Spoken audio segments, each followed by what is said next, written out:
When you think about role play in the bedroom, your first response might be to laugh. Pretending you've been a bad little boy, so your teacher has to spank you? Absurd. But that's partly why role play can so enjoyable. In a world where people constantly say be yourself, sex role play is about not being yourself, and it can be kinda freeing.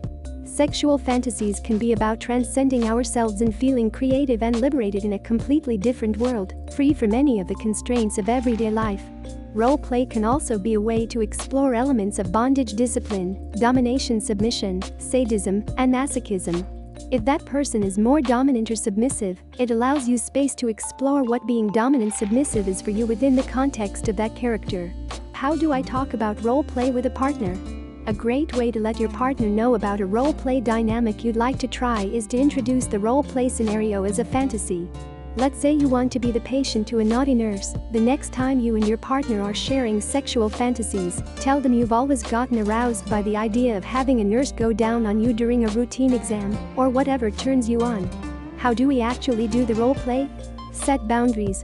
After you've decided what the larger scenario will be, i.e., stripper customer, shoplifter store manager, stepmom stepson, you need to talk boundaries with your partner.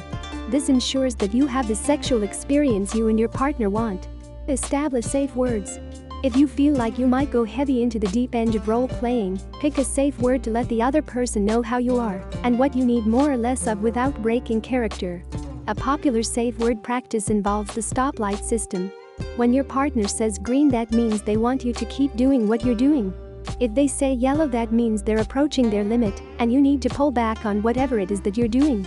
If they say red, it's a full stop. Break character and check in with your partner to see what they need. Go slow. If the idea of buying doctor's scrubs and some medical fetish tools sounds intimidating, just remember that's something you can work your way up to, or never do at all. If you're just starting out, you can always change one small thing from how you usually have sex. Change your name, use an accent, pretend to meet your sexual partner for the first time. Scenes that play with power dynamics such as a boss and their employee are also good for beginners. It's a good intro to role play because you may already have a lot of material to pull from. For example, you've been showing up to work late every day for a month now. If you want to keep your job, you're going to have to do something for me. More advanced role players can take their characters out of the bedroom. The easiest way to take any fantasy, no matter how common, to the next level is to take it on the road. Arrange to meet up with your partner in a public space as strangers, sex workers, etc. Sex clubs have a lot of themed nights, too, which encourage dressing up and role play.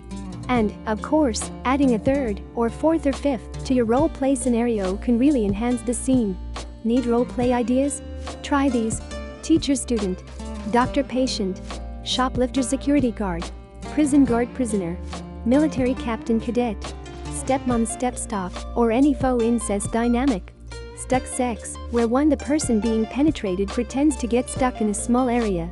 Sleeper home invader, boss-employee, maid-employer, babysitter-son. Strangers, often fun to do at a hotel bar. Make sure to engage in aftercare. When the scene is done, the sex may be over, but the experience is not. You need to engage in aftercare, which is essentially an emotional and physical check-in following a sexual experience. Talk about what you liked and didn't. Give space for hugs, cuddles, or anything else needed, so all parties involved feel cared for after the fact. This can often determine if someone remembers a sexual experience favorably or not, so make sure to get into that aftercare.